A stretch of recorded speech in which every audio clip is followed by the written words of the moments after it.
Irmãos, graça e paz. Mas é que o frio não está tanto assim, né? Pelo menos eu não estou sentindo tanto frio. Deve ser o fogo do Espírito que está queimando constantemente nas nossas vidas. Nós viemos de Valadares, Governador Valadares, Minas Gerais, e temos nos congregado lá na Igreja Batista do Calvário, renovada ou pentecostal, como alguns chamam. E lá a diretoria da igreja, o pastor, com a liderança, não aceitaram ainda, creio eu, sobre a obra, sobre a palavra, a doutrina do novo nascimento, da regeneração em nossas vidas, da parte de Deus.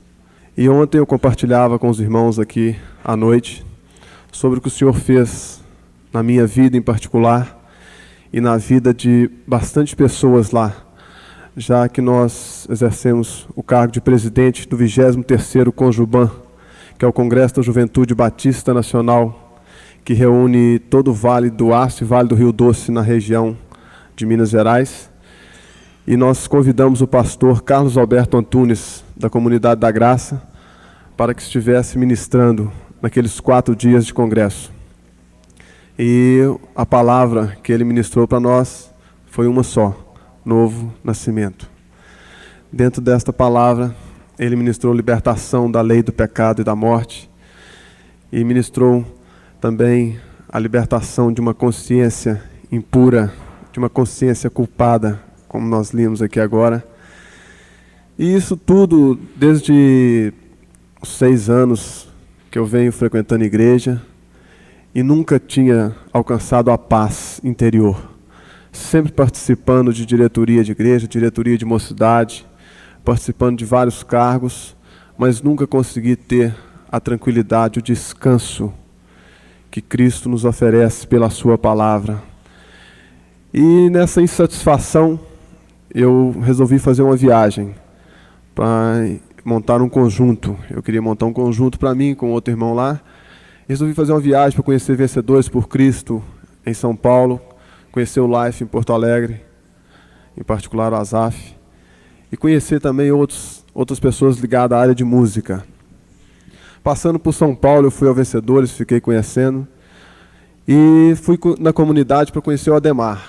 Chegando lá, não consegui. O pastor Ademar, ele não estava, então o pastor Casimiro, lá da comunidade, nos convidou para que nós fôssemos ao gabinete com ele.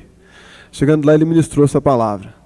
E depois dele falar tudo o que ele era, como pastor, como crente, e mesmo assim, depois de ter feito não sei quantos anos, eu não me lembro, de ser pastor, ter batizado, ele ainda não tinha nascido de novo, pela sua natureza. E isso veio de encontro à minha vida.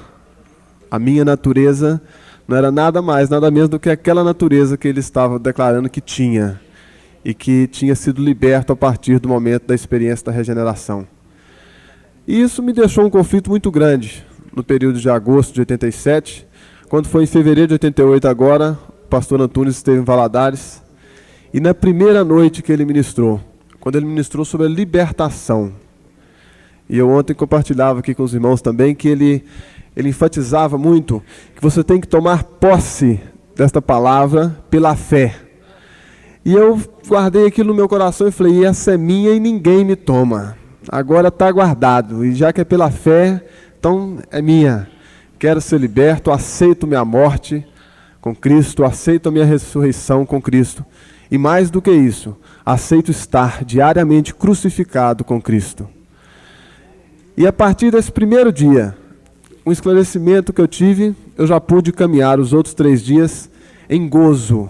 Em gozo porque eu já não tinha mais, no dia seguinte, na manhã seguinte, aqueles conflitos que tanto me perturbavam, que nunca haviam me deixado levar uma vida normal. É o problema da consciência, né? Eu tenho uma experiência também para os jovens casados crentes, para os regenerados não, mas para os crentes, como crente, com 8 meses de casado, devido a futricas e fofocas dentro da igreja, como ministrava na quarta-feira à noite aqui o pastor Glênio. Muitas pessoas, por não terem o que fazer, procuram fazer fofocas dentro da igreja. E essas fofocas e a minha natureza também, juntamente com a natureza da minha esposa, nos levou a separar. Com 8 meses de casado, nós tivemos uma separação. E depois disso, pela misericórdia de Deus, pela sua graça, nós podemos nos reconciliar. Nós conseguimos nos reconciliar até que pudemos conhecer esta palavra. E depois disso, tudo mudou na minha vida. Meu casamento mudou, meu emprego mudou, minha vida diária mudou. Quer dizer, eu fui regenerado por Deus, pela palavra. Então, irmãos, o testemunho que eu queria deixar aqui é este. É que não eu deixo o testemunho, mas a minha vida é o testemunho vivo, né, na presença do Senhor. E também que os irmãos possam estar orando. Nós estamos a 1.600 quilômetros de casa. Eu viajo, em abril eu estive em São Paulo, a 1.000 quilômetros, e voltei agora. E eu sempre brinco com os rapazes lá em Valadares, nós também, o Senhor nos abriu uma porta na garagem da casa do meu pai. Nós já tínhamos alguns bancos e nós começamos a fazer reuniões lá. E ali nós temos tido experiências maravilhosas. Inclusive na sala de casa outro dia, quando eu ministrava para alguns irmãos, ministrava para uma irmã, ela virou, no meio da ministração, ela virou e falou assim: então eu não nasci de novo. Eu fingi que não ouvi, continuei ministrando, ela virou e falou assim, passou um tempo e falou: mas então eu não nasci de novo. Eu falei: nossa Deus, esse monte de gente que essa mulher declarando isso, batizada de igreja, ela é uma professora de inglês, uma mulher culta e viajada, e isso e aquele monte de gente. Ela virou e falou assim, daqui um pouco: peraí, para. Aí eu parei. Aí eu falei: pode falar, irmã. Eu estou falando que eu não nasci de novo. Irmãos, na hora nós estávamos numa reunião assim, então todo mundo virou e falou assim para mim: fala com ela como é que ela nasce, fala com ela. Todo mundo vendo naquela ansiedade com os irmãos que estavam assim. E eu falei assim: tá bom, peraí. Então, irmã, realmente a palavra de Deus diz que se a irmã ainda tem esta natureza, a irmã ainda não provou da transformação, da regeneração pela palavra. Mas pode provar, confessando a morte e ressurreição com Cristo. E essas são algumas das experiências que nós temos passado lá naquela garagem e que o Senhor tem nos proposto muitas e muitas bênçãos ali naquele lugar. Pois também eu te digo que tu és Pedro, e sobre esta pedra edificarei a minha igreja, e as portas do inferno não prevalecerão contra ela. Jesus maravilhoso, o teu Espírito Santo, portador da palavra e da sua revelação, está fazendo esta obra em todos nós. E nós te damos glória, portanto. Exalta, Senhor, a tua igreja, em nome do Senhor mesmo. Amém. Amém. Nós encontramos somente 2 instituições divinas no mundo. Somente 2. Uma está lá no capítulo 2 de Gênesis, versos 21 a 23. Então o Senhor Deus fez cair um sono pesado sobre Adão, e este adormeceu. E tomou uma das suas costelas e cerrou a carne em seu lugar. E da costela que o Senhor Deus tomou do homem, formou uma mulher e trouxe a Adão. E disse a Adão: esta é agora osso dos meus ossos e carne da minha carne. Esta será chamada varoa, porquanto do varão foi tomada. Está aqui a primeira instituição, o lar, a família. O mundo em todos os tempos vem se desenvolvendo em torno desta organização. Este é o mundo social. Em toda a época que a família ganha importância na sociedade, o ambiente melhora. E há um esforço desesperado para variar o tipo de organização social, que o mundo não seja mais constituído no sistema de família, o mundo social. E o que está acontecendo?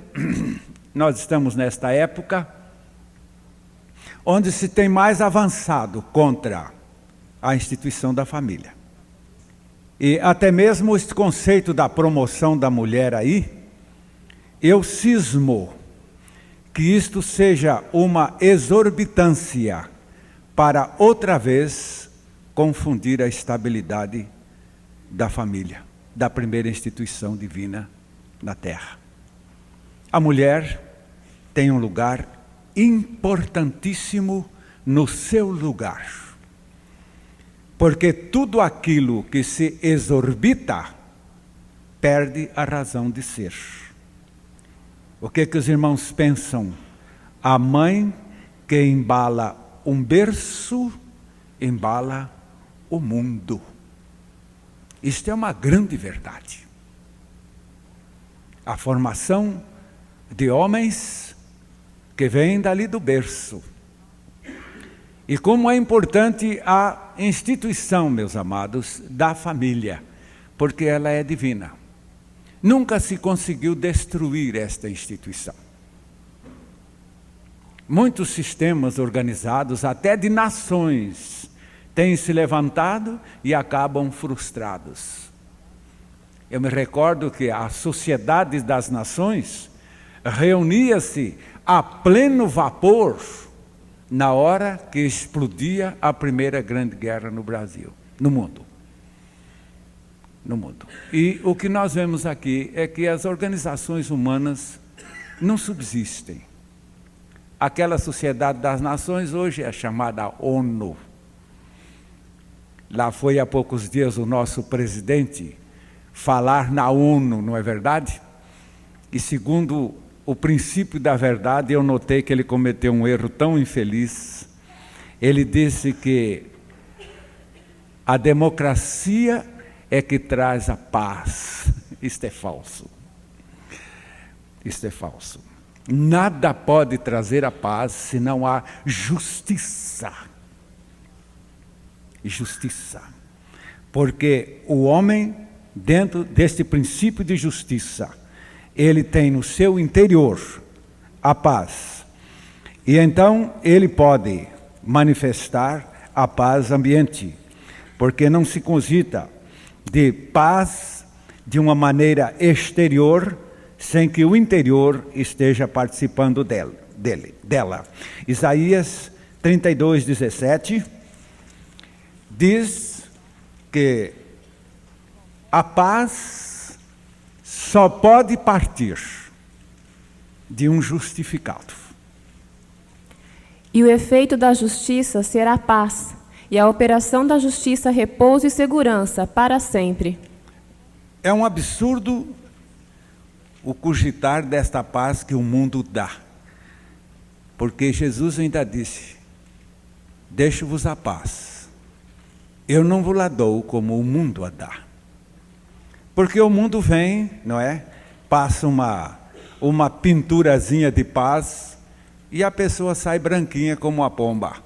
Mas o interior é víbora. Esta paz é a paz do mundo. É a chamada falsa paz.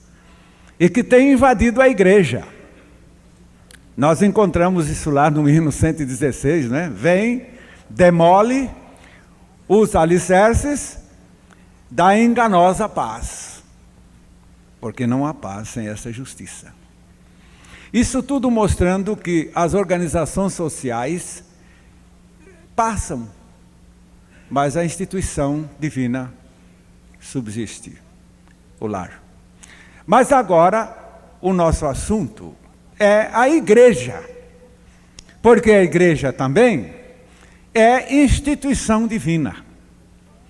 E pelo que vemos na Bíblia, só existem duas instituições, o lar e a igreja. Instituições divinas, instituições que subsistem a toda prova neste mundo agitado.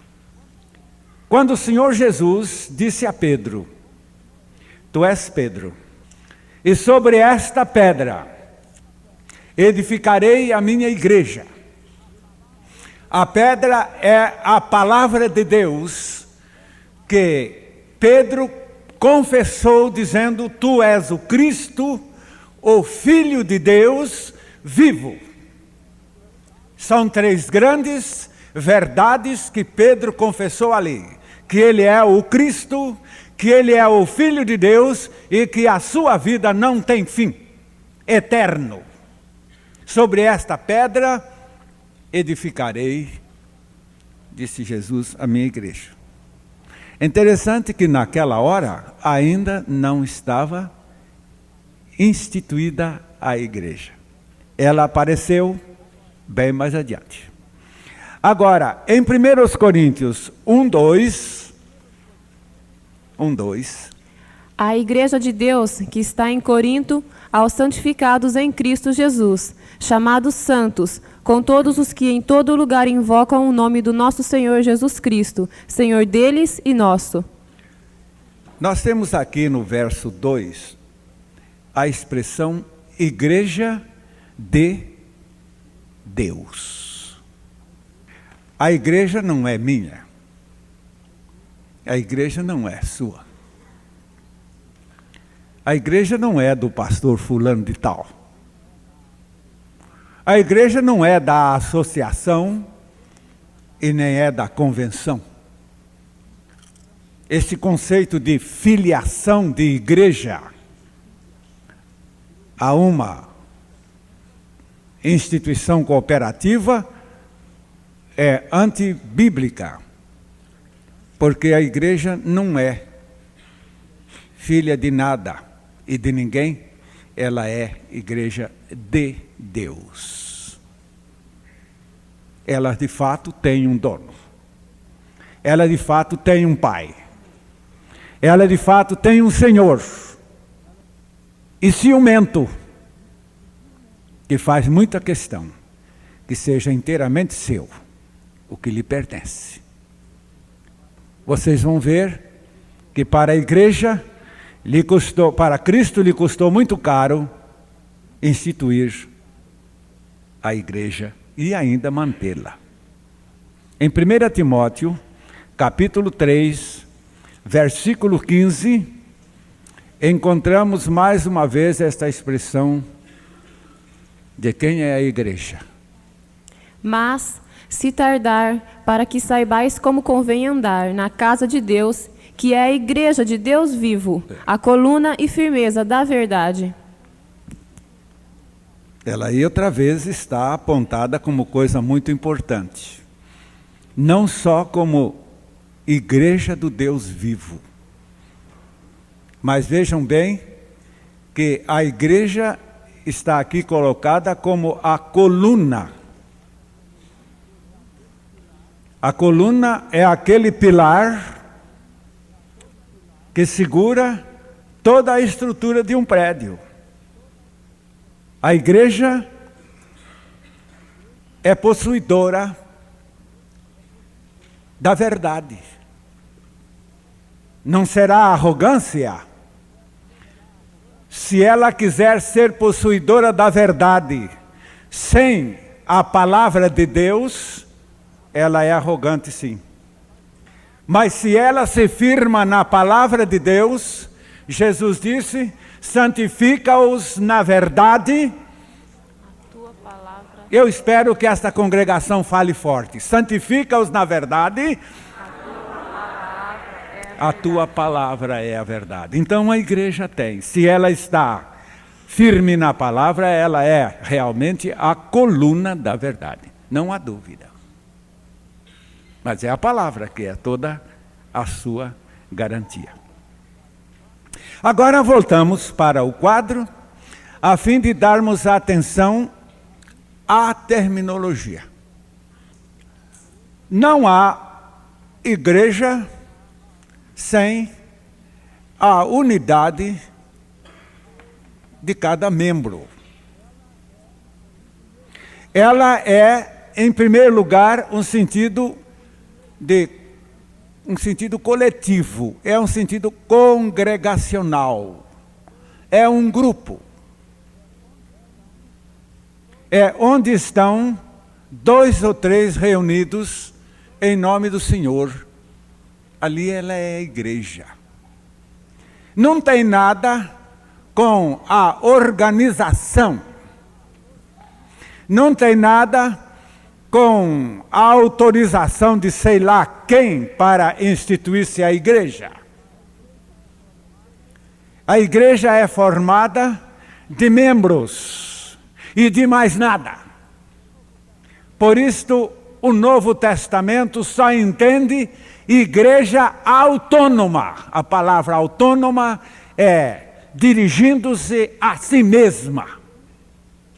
E ela então é instituída, é constituída de pessoas, de membros. Agora, esta palavra eclésia, eu hoje fui procurar na minha chave bíblica a palavra igreja e não achei. Fiquei meio assustado, digo, será que essa chave bíblica não dá igreja? Depois de tanto se falar de igreja na Bíblia? Aí me ocorreu, digo, espera, esta chave bíblica ela está muito identificada com o original. Aí fui procurar a palavra igreja, aí achei. Porque de fato, o nosso nome certo não é igreja, é igreja. Porque ela vem da palavra eclectos, que quer dizer eleitos. A palavra eclectos também é a origem da palavra elite. O sentido da palavra elite indica que é uma classe seleta de pessoas. É uma classe de pessoas especiais. Tito 2,14. O qual se deu a si mesmo por nós, para nos remir de toda a iniquidade e purificar para si um povo seu, especial, zeloso de boas obras. É um povo seu especial. É o sentido da palavra eleitos, elite. É alguém selecionado para pertencer a este grupo.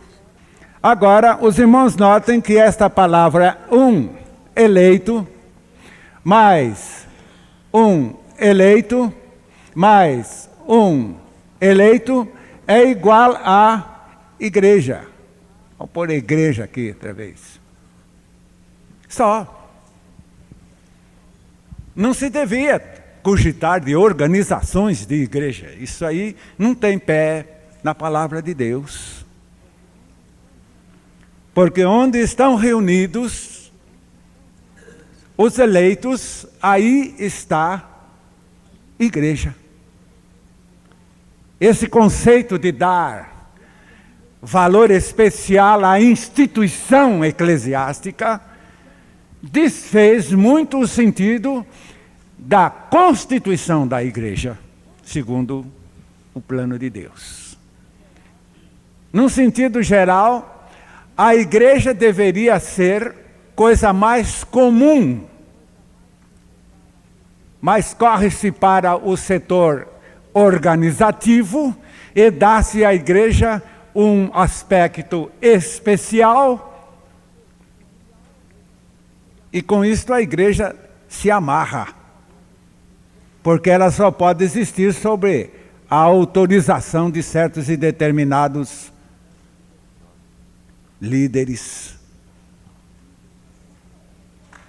Mas a igreja não devia ser isto, e ela, aliás, nunca deveria passar de um pequeno rebanho em cada lugar. Agora os irmãos vão notar lá em Lucas 12, 32, vejam bem que João 12, 32 e Lucas 12, 32 são muito parentes. Não temas, ó pequeno rebanho, porque a vosso Pai agradou dar-vos o reino. É a palavra pequeno rebanho. Mas onde é que está a grandeza deste pequeno rebanho? É que o reino de Deus está no seu meio. Está no seu meio. Agora nós já vamos lembrar desta palavra reino. Reino. No capítulo 4 de Lucas, verso 43, Jesus nos mostra que a sua missão na terra foi proclamar e estabelecer o reino de Deus.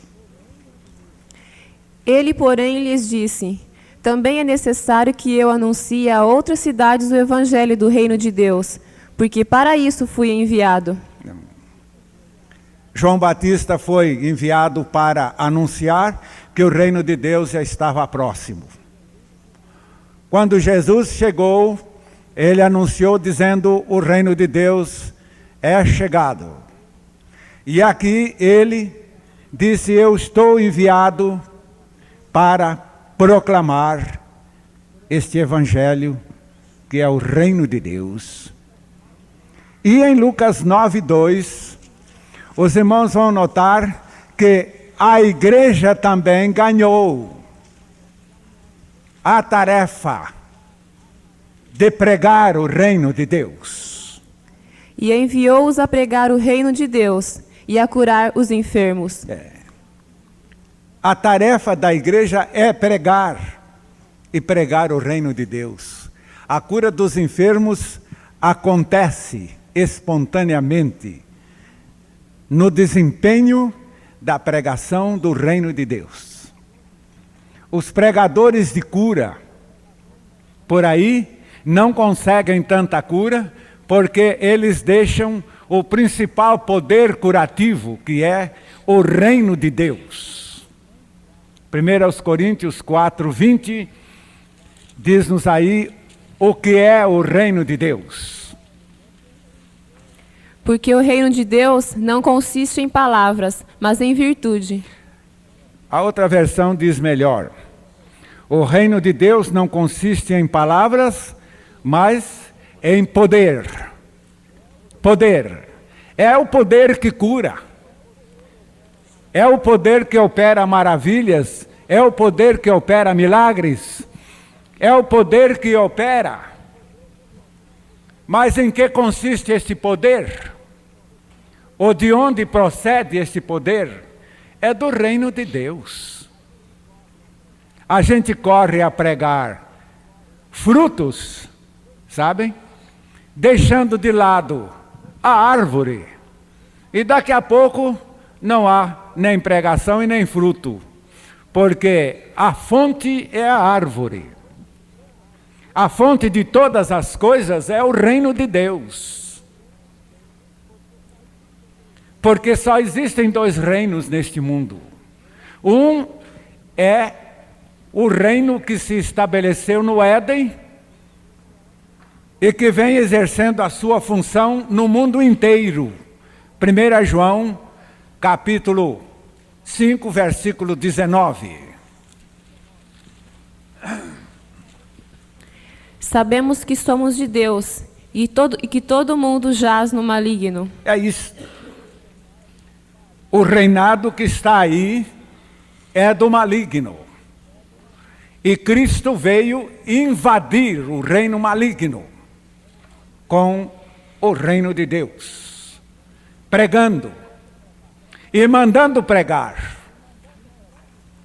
e mandando promover. De tal maneira, meus amados, que nós vamos agora declarar uma grande verdade aqui. É que a igreja está colocada no mundo, segundo o princípio bíblico, como agente do reino de Deus. É agente. A igreja é agente do reino de Deus no mundo.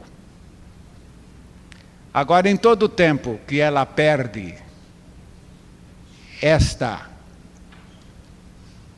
responsabilidade, ela está naturalmente perdendo a razão de ser. Ouvi dizer há pouco tempo que um pastor definia igreja assim: igreja é um clube de pecadores. Claro, se ela perdeu a sua consistência e perdeu a sua finalidade, não passa disto.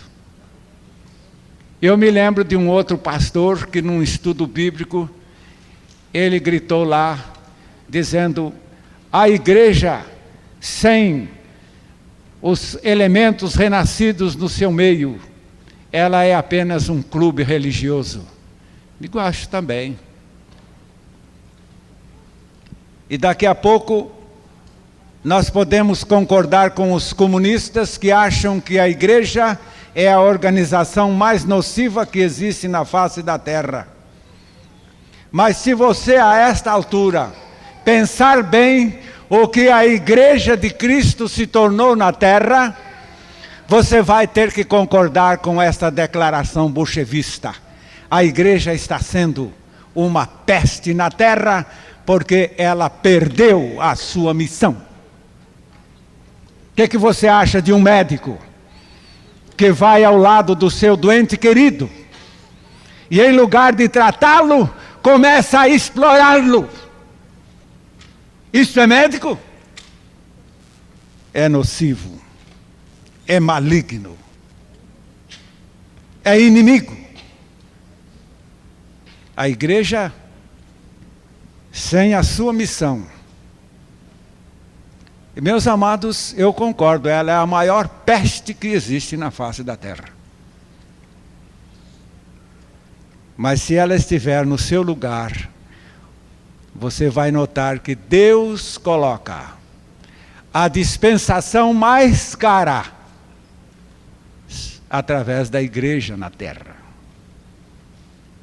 Efésios 3:10. Primeiro. Efésios 3:10. Para que agora, pela igreja, a multiforme sabedoria de Deus seja conhecida dos principados e potestades nos céus.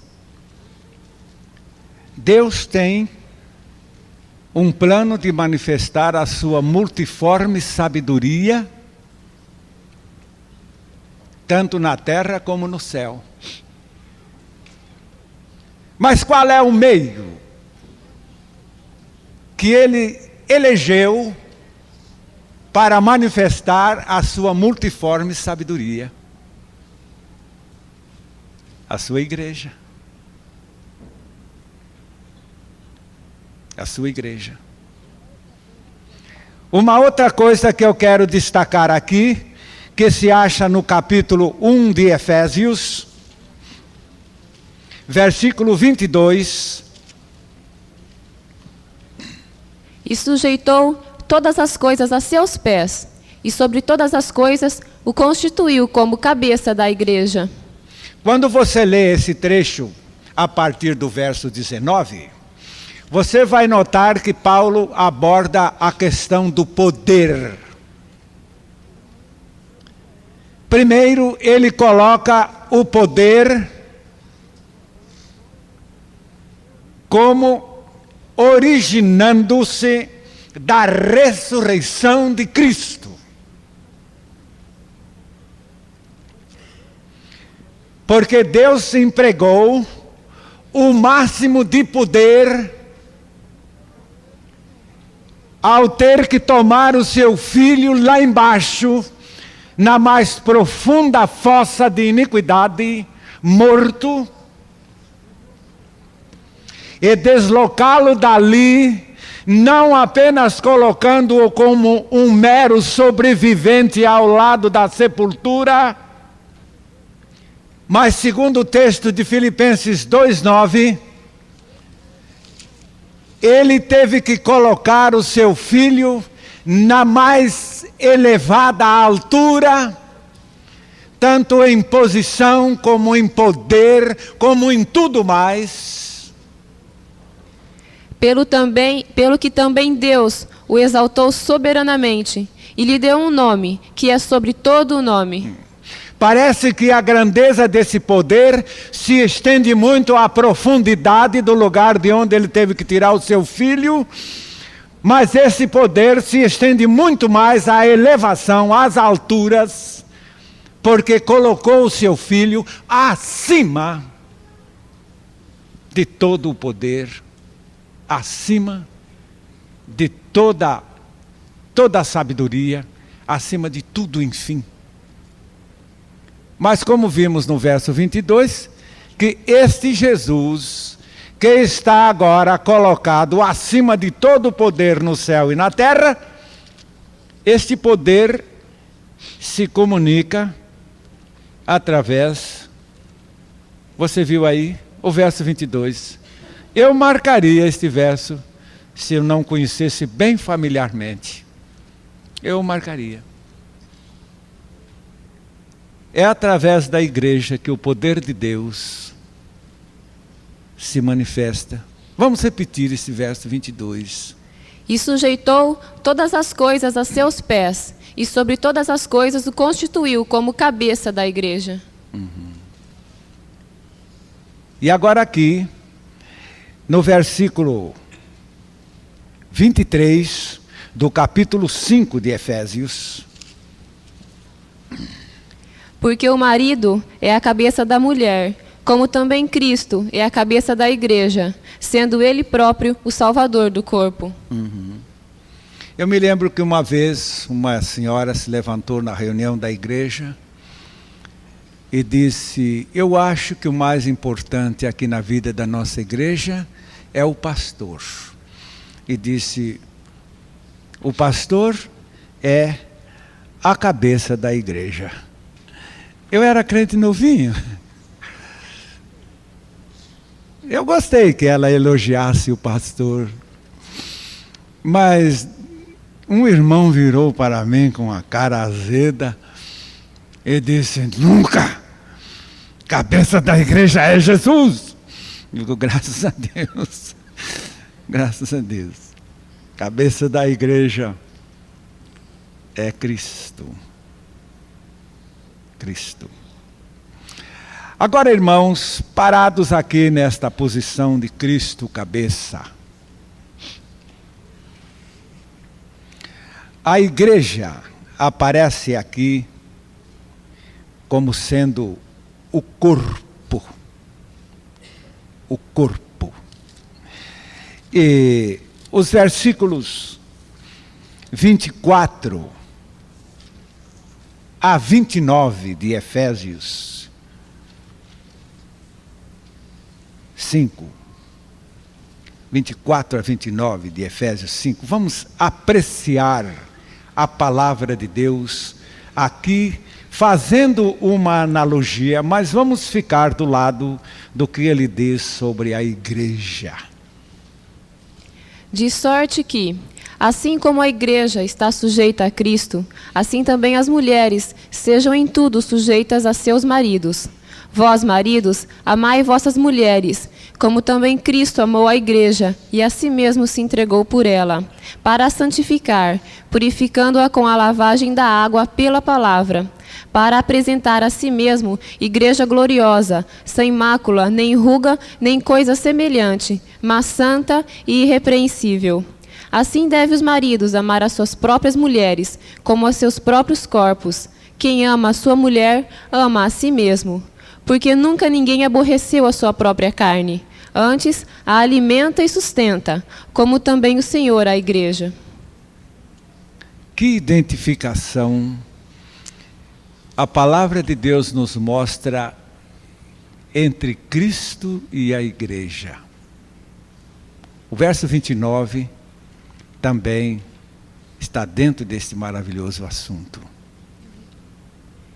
Porque nunca ninguém aborreceu a sua própria carne. Antes, a alimenta e sustenta, como também o Senhor a igreja. Amém. Mais uma vez, Ele é responsável pela igreja. Meus amados, nós estamos falando de um avivamento, não é verdade? E estamos falando ainda, como falamos ontem, da palavra batismo de fogo, não é certo? Parece que esse batismo de fogo não é para cair sobre o mundo diretamente. Ele tem que cair sobre a igreja. Ele tem que incendiar a igreja. E a igreja então será a portadora desse incêndio ao mundo. E o plano dele aqui é manifestar toda esta sua grande e preciosa glória através da igreja, a fim de nos fazer entender que é preciso pensar bem sobre o reino de Deus em relação à igreja. Eu me recordo que quando eu pastoreava uma igreja muito longe daqui, eu tinha um co-pastor, um santo, um renascido. Eu não era renascido naquele tempo. E aquele homem era um exemplo tão sagrado para mim, que eu não conseguia me identificar com ele na nossa comunhão. Porém, eu me mantia fechado debaixo de um respeito muito profundo para com aquele homem. Ele não era residente, ele era co-pastor e fazia os trabalhos conosco todas as vezes que passava por ali. Mas todas as oportunidades eram dele, absolutamente dele. E uma dessas vezes ele veio lá do campo missionário onde servia e passou por ali e disse: vou à convenção brasileira. Digo: oh, que privilégio, pastor, que bom que o irmão vai à convenção. Eu não posso ir, estou aqui afogado nesse trabalho e eu não posso ir. E ele foi. E dali uns dias estava ele de volta. Tudo bem, pastor, tudo bem. Foi bem de viagem, fui muito bem, tudo muito bem, graças a Deus. E a convenção, ele torceu o nariz. Disse: o que houve na convenção? Ele disse: eu vi que a nossa convenção tem levantado a bandeira do personalismo e a bandeira denominacional, e ela desafiou a bandeira do reino de Cristo no meio das igrejas. A gente pode ver perfeitamente que não se tem mais o reino de Deus como objetivo. Não há mais este plano. Eu considerei aquilo realmente grave, mas de um outro lado não sabia ainda como estimar esta gravidade. Mas o Senhor Jesus, quando entregou à igreja o seu reino, ele deixou a igreja muito bem equipada com o poder da sua ressurreição e também com a atuação do poder deste mesmo reino. O Dr. Strong, quando fazia em sua classe de teologia a definição sobre igreja, ele disse o seguinte: a igreja se define assim: é um grupo de pessoas regeneradas, nunca não regeneradas, porque esta palavra ekletos é pela regeneração. É um grupo de pessoas regeneradas que se reúne debaixo da lei de Cristo, em qualquer lugar, para promover, que será? Para promover o reino de Deus. Primeiro, neles próprios. Segundo, no mundo. Oh, meus amados, essa definição é sublime.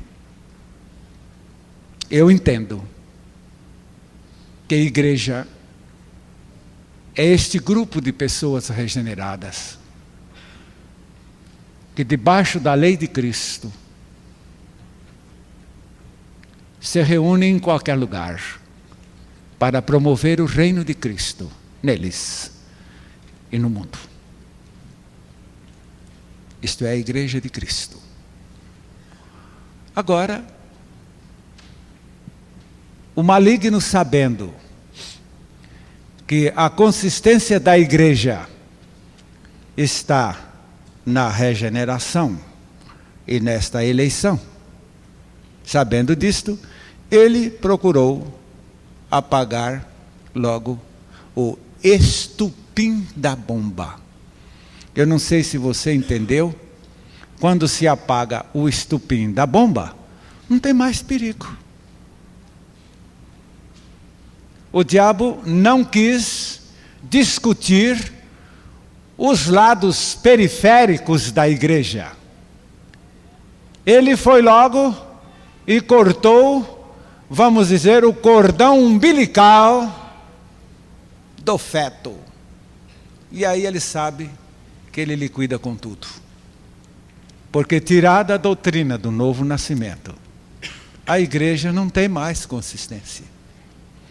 Eu passei ontem pela leitura do Sansão. E quando cheguei lá naquele ponto do namoro dele com a Dalila. Namoro da parte dele, da parte dela era traição, porque a palavra namorar significa promover o amor. Não é promover sexo, é promover o amor. Da parte dela era promover a traição. Às vezes um está namorando, outro está traindo, não é? Mas aqui neste caso, aquele namoro dele com a Dalila. E ele então foi dizendo a ela que se ele fosse amarrado com tais e tais cordas, ele não teria força nenhuma. Mas quando chegava a hora da prova, as cordas não resistiam ao poder que nele estava. Mas de repente ele caiu na tolice de contar onde realmente estava o segredo da sua força. Sabe? Então, quando lhe foram cortados os cabelos, o Sansão perdeu a força. Eu parei aí e disse: Deus, eu sei que a tua igreja também perdeu a força. Porque Satanás, o anticristo, com toda a sua astúcia, com toda a sua sabedoria, conseguiu tosar da igreja a doutrina do novo nascimento. E hoje nós temos aí uma pleiade de inimigos dentro da igreja contra o novo nascimento. Não só membros, mas pastores. Eu não sei o que essas pessoas pensam. Irmãos, é o cabelo de Sansão, toda a sua força. Depois eu fiquei contente, porque lá mais adiante, o cabelo de Sansão cresceu e ele ficou forte outra vez. Eu disse: ó Deus, faça crescer de novo um novo nascimento na igreja, para ela ficar forte. Para ela ficar forte. O ponto de partida, a afinidade da igreja com Deus está nesta geração. Se nasceu de Deus, é membro da sua igreja. Se não nasceu de Deus, é membro do clube. Eu me lembro que Dr. Taylor, nosso professor de teologia, ele tratava da igreja em dois aspectos. A igreja do lado objetivo e do lado subjetivo. A igreja do lado objetivo é aquilo que você vai lá na secretaria, não é? Lá você vê a igreja do lado objetivo. Os nomes que estão lá no rol. Você pode olhar também lá no livro da tesouraria, que nem todos que estão no rol estão no livro da tesouraria, mas lá você também pode ver a igreja objetiva. Você pode também comparecer ao templo e você vê ali a igreja objetiva, não é? Essa porção de gente que está aí. Outro dia eu perguntei a um pastor: quantos membros tem a igreja? Ele disse: tem tantos membros. Agora, o negócio é que eu queria saber quantos regenerados estão dentro da minha igreja. Esse é um número que eu não sei. Porque esta é verdadeiramente a igreja de Deus que está aí. E Dr. Taylor então admitia isto, que dentro da igreja estava a igreja, não é? Dentro da igreja organização estava a igreja verdadeira do Senhor. Se é que haja dentro dela membros regenerados. Porque só pertence à igreja quem nasceu de novo. Os outros são membros do rol. Eu me lembro que uma vez um presbítero veio me apresentar uma moça. Ele já me havia apresentado várias pessoas da igreja ali. E ele chegou para mim e disse: e esta moça aqui é filha da nossa igreja. Eu fiquei com a pena desta expressão, né? De que pena que esta moça não é filha de Deus, não é? É filha da igreja. E assim nós temos aí os filhos da igreja. Os filhos do sei lá de quem. Nunca passaríamos de filhos do diabo enquanto não formos filhos de Deus. E agora aqui a palavra vem nos mostrar em Colossenses mais um pouco desta coisa gostosa da afinidade entre Cristo e a igreja. Colossenses. Colossenses. Eu não estou encontrando aqui.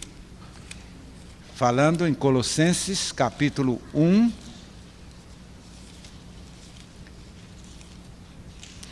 (18). Está aqui. Vamos ler. E ele é a cabeça do corpo da igreja, e o princípio e o primogênito dentre os mortos, para que em tudo tenha a preeminência. Os irmãos estão vendo aí outra vez a importância da igreja. Ele, com toda a sua preeminência, não é? Os maiores exércitos do mundo ofereciam a ele a primazia nesses exércitos. As maiores nações do mundo ofereceriam a ele a primazia nacional. Mas aqui a palavra de Deus diz que ele disse: eu não quero me assentar no trono de nenhum destes sistemas organizados pelos homens, mas eu me assento no trono da igreja. Sou a cabeça da igreja, ela é meu corpo. E em Colossenses 1:24, nós temos mais a este respeito. Regozijo-me agora no que padeço por vós, e na minha carne cumpro o resto das aflições de Cristo, pelo seu corpo, que é a igreja. Que coisa impressionante. É o seu corpo, a igreja. Eu estava falando agora há pouco sobre igreja objetiva e igreja subjetiva. A igreja aparência e igreja identificada com Cristo. Eu não sei se os irmãos observaram a palavra organismo. Lá no capítulo 12 de 1 Coríntios, eu gostaria que os irmãos uma hora sentassem para ler, e não ficassem tão impressionados lá com os dons do Espírito Santo, logo no começo, mas se impressionassem com o ministério do Espírito Santo no organismo da igreja. Não estou nem falando da organização da igreja, no organismo da igreja. Vai longe, irmãos. Ali está mostrando que Cristo como cabeça, nós estamos colocados pelo Espírito Santo no organismo da igreja. Não é nem na instituição da igreja. É a partir do verso 12, mas nós não vamos poder ler. Você nota bem que o batismo com o Espírito Santo no verso 13, vejam bem o que significa a palavra batismo do Espírito Santo no verso 13. Vamos ler esse verso 13 então, não é? Pois todos nós fomos batizados em um espírito, formando um corpo. Amém. Quer judeus, quer gregos, quer servos, quer livres. Você sabe o que é o corpo que o Espírito Santo veio formar pelo batismo? Sabe que corpo é este? É o corpo de Cristo. É a igreja propriamente dita. Mas então por que o Espírito Santo não trabalha? Os pentecostais falam tanto de Espírito Santo por falta de novo nascimento. O Espírito Santo não pode organizar um organismo sem o elemento básico. Tem que ser membro. Membro orgânico. Porque se desventuradamente você perder esse braço, e os médicos colocam aqui um braço de borracha, ele é membro, mas não tem mais nada com o organismo. Se você pegar uma sarna, aquele braço não vai sofrer sarna. Também se você evoluir ou ficar mais bonito, aquele braço não vai sofrer nenhuma influência desta. Por isso a Bíblia fala destes elementos que vivem sempre aprendendo muito, sabem? Mas nunca chegam ao conhecimento de coisa nenhuma, porque é membro postiço, não é membro do organismo. O membro do organismo evolui, cresce. Faz parte do corpo. Você pode ver que aqui no meu rosto eu estou velho, não estou? Então, estas mãos também estão velhas, igualmente o rosto. Eu me lembro de uma irmã, lá em Fernandópolis, ela, bem velhinha, foi ao médico, e o médico fez um exame, e disse: a senhora está com um reumatismo aqui neste joelho, a senhora está com um problema sério. Dói aqui, dói. Pois não. Aí ele disse: mas isso aí é um problema de velhice. Ela disse: não pode ser, doutor. Por que não? Porque este joelho aqui tem a mesma idade do outro e não tem essa doença. De modo que o organismo é o organismo. A evolução é de toda, como disse lá aquele texto que você vai ver lá de 1 Coríntios 12, onde um membro padece, todo o corpo padece. Onde um membro é privilegiado, todo o corpo se regozija. É a igreja de Cristo, mas é esta igreja interna, esta igreja alma, esta igreja viva, esta igreja renascida, é a igreja de Cristo que está aqui na terra. Será que ela está aqui, ao menos em parte? Pois o Senhor tem um plano maravilhoso de torná-la total. Porque mesmo esta parte é que é o total. O Senhor tem uma obra maravilhosa a fazer por meio de sua igreja. A mensagem que você acabou de assistir faz parte do Ministério de Comunicação Palavra da Cruz. Temos um grande acervo de estudos bíblicos em áudio e vídeo. Distribuímos também gratuitamente o jornal mensal Palavra da Cruz. Entre em contato conosco pelo fone 0 operadora 43 3372 8900 ou pelo e-mail livraria@piblondrina.com.br. Visite-nos pelo site www.livrariapiblondrina.com.br ou acesse www.piblondrina.com.br. Graça e paz.